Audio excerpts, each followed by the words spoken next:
कैसे हैं बच्चों आप लोग। चैप्टर का लास्ट टॉपिक आज हम लोग पढ़ने जा रहे हैं। चैप्टर नंबर 1 हमारा आज कंप्लीट हो जाएगा। तो स्टार्ट करते हैं। क्या कह रहा है कि to show the presence of water vapours in air. अब कैसे पता करेंगे कि एयर में वाटर वेपर्स होते हैं। चलिए बच्चों देखते हैं। Water vapours comes into the air from the evaporation of water present in ponds, lakes, rivers and oceans. जो भी पोंड में वाटर है, लेक में वाटर है, रिवर में है, ओशियन में है, उन वाटर का इवेपोरेशन होता है और उसी इवेपोरेशन के चलते ये वाटर वेपर्स हर जगह पे हमारे एटमॉस्फेयर में होते हैं। कभी कभी आपने देखा होगा बच्चों कि एक ग्लास जिसमें कि आइस भरी हुई है, उस आइस वाले ग्लास को, ट्यूबलर को आप लोग रख देते हैं जब टेबल पे, तो देखते हैं कि उसके अराउंड में, उस ट्यूबलर के अराउंड में बहुत सारे वाटर के ड्रॉपलेट्स आ गए हैं। आखिर ऐसा क्यों होता है? चलिए देखिए क्या होता है। पहले ये देखिए, स्टील ट्यूबलर जो होता है उसमें आइस हम लोग पुट कर देंगे, इसको पता करने के लिए कि वाटर वेपर हर जगह होते हैं। तो स्टील ट्यूबलर को उसमें हम लोग आइस पुट कर देंगे, बाहर से उसका सरफेस क्लीन कर देंगे और थोड़ी देर उसको छोड़ देंगे टेबल पे।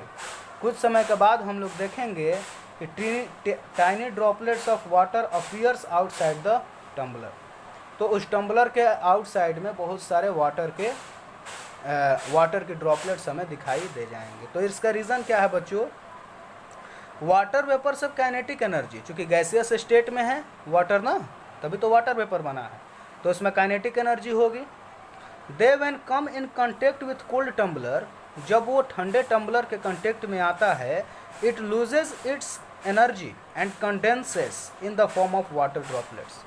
तो ये जैसे ही ठंडे इलाके के, जैसे ही कोल्ड टम्बलर के कांटेक्ट में आता है, वैसे अपनी काइनेटिक एनर्जी लूज़ करता है और वाटर ड्रॉपलेट्स के फॉर्म में उस टम्बलर पे कंडेंस हो जाता है। क्लियर हो रहे हैं बच्चों? तो चैप्टर ये ख़त्म हो चुका है। इसमें हम लोग और भी देखने जा रहे हैं। 3 स्टेट्स के बारे में तो देखा है हमने, लेकिन एक्चुअली मैटर के 5 स्टेट्स होते हैं। तो उन दोनों स्टेट्स के बारे में जो बचे हुए हैं उनके बारे में थोड़ा सा हम लोग पढ़ लेते हैं। वो स्टेट्स हैं सॉलिड, लिक्विड, गैस के अलावा चौथा है बच्चों प्लाज्मा। तो प्लाज्मा क्या होता है? प्लाज्मा ये ब्लड वाला प्लाज्मा नहीं है, ये दूसरा प्लाज्मा है। Plasma is a mixture of electrons and ions. Plasma क्या है बच्चों? इलेक्ट्रॉन्स और आयंस का एक मिक्सचर है। It occurs naturally in stars में ये नेचुरली होता है। जो बच्चों स्टार में या सन में आप लोगों ने जो शाइन एक देखते हैं, वो एक्चुअली वो प्लाज्मा के चलते होता है। तो नेचुरली स्टार्स में होता है। Inside the stars temperature is so high, बहुत ज़्यादा टेम्परेचर होता है स्टार्स में। तो जो भी उसमें एटम्स होते हैं, हाइड्रोजन होता है, हीलियम होता है, तो जो भी एटम्स होते हैं वो टूट जाते हैं, atoms breaks up, electrons come out. अब उस एटम में से क्या होगा बच्चों कि इलेक्ट्रॉन्स उसमें से बाहर आते हैं और एटम को पॉजिटिवली चार्ज बना देते हैं। पॉजिटिवली चार्ज इलेक्ट्रॉन्स उसमें से बाहर आते हैं और पॉजिटिवली चार्ज आयंस उसमें से बाहर आते हैं। ठीक ना? देखिए बच्चों कैसे इस बात को कैसे समझाया जा रहा है। मान लिया कि हाइड्रोजन का यही एक एटम है, ठीक है, हाइड्रोजन का एक एटम है, तो जाहिर सी बात है इसमें कितना प्रोटॉन होगा, कितना इलेक्ट्रॉन होगा? 1 प्रोटॉन प्लस 1 इलेक्ट्रॉन, ठीक है। तभी तो ये न्यूट्रल है ना बच्चों। मैंने बताया था ना एटम के बारे में कि एटम्स आर इलेक्ट्रिकली न्यूट्रल। तो जब इलेक्ट्रिकली न्यूट्रल है तो इसमें कितना प्रोटॉन होगा? 1। मान लिया जाए कि एक ही प्रोटॉन है तो एक ही इलेक्ट्रॉन भी तो होगा। तो क्या होता है बच्चों कि हाई टेम्परेचर के चलते जब एक इलेक्ट्रॉन निकल जाएगा इसमें से, तो ये क्या बचेगा? 1 प्रोटॉन ही तो बचेगा। तो वही बात कहा जा रहा है कि इलेक्ट्रॉन्स इसमें से आयोनाइज होकर हाई टेम्परेचर के चलते बाहर निकल जाते हैं और पॉजिटिवली चार्ज आयंस वहाँ पे बच जाते हैं। क्लियर हो रही है बात? तो स्टार्स के अंदर बहुत ज़्यादा टेम्परेचर होता है, उस टेम्परेचर के चलते एटम्स टूट जाते हैं और इलेक्ट्रॉन्स और आयंस दोनों अलग अलग हो जाते हैं, वो एक मिक्सचर बन जाता है। The sun and stars glows because of plasma. Sun में और स्टार में जो ग्लोनेस होती है, जो ग्लो करते हैं, ये प्लाज्मा के चलते ही होता है। It can also be made on earth. इसको अर्थ पे भी बनाया जा सकता है by passing electricity through gases at very low pressure taken in a glass tube. मतलब कि गैसेस को बहुत ही कम प्रेशर पे एक ग्लास ट्यूब में जब हम लोग इसको रख के इलेक्ट्रिसिटी पास करेंगे, कैसे बच्चों?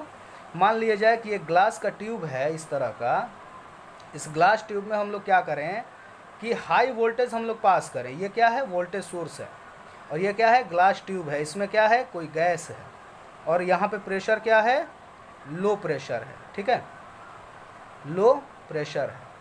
तो गैसेस को क्या करेंगे कि एक ट्यूब में हम लोग ले लेंगे और लो प्रेशर उसका रखते हुए और इलेक्ट्रिसिटी जब पास करेंगे तो क्या होगा बच्चों, एटम्स का ब्रेकिंग होगा, एटम्स ब्रेक होंगे ना, एटम ब्रेक होगा ना, आयोनाइज होगा।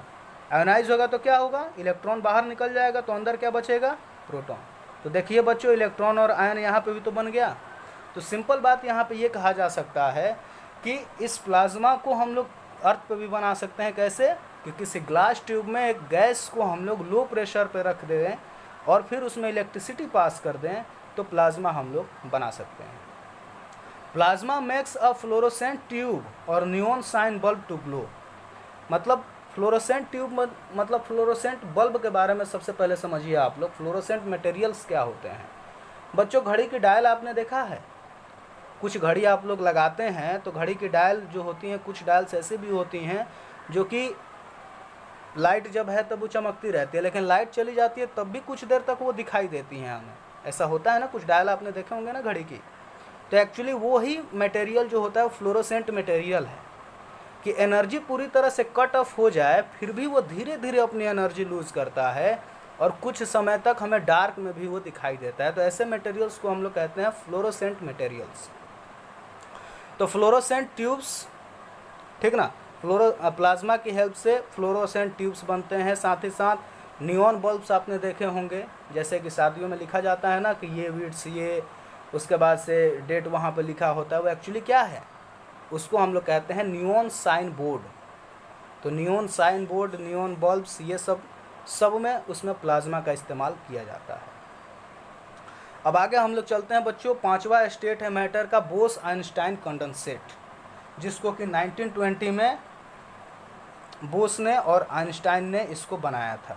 क्या कहते हैं, कैसे बना था ये, इट वाज अचीव्ड बाय, मतलब कि बोस आइंस्टाइन कंडेंसेट कैसे बना था, it was achieved by cooling a gas off extremely low density.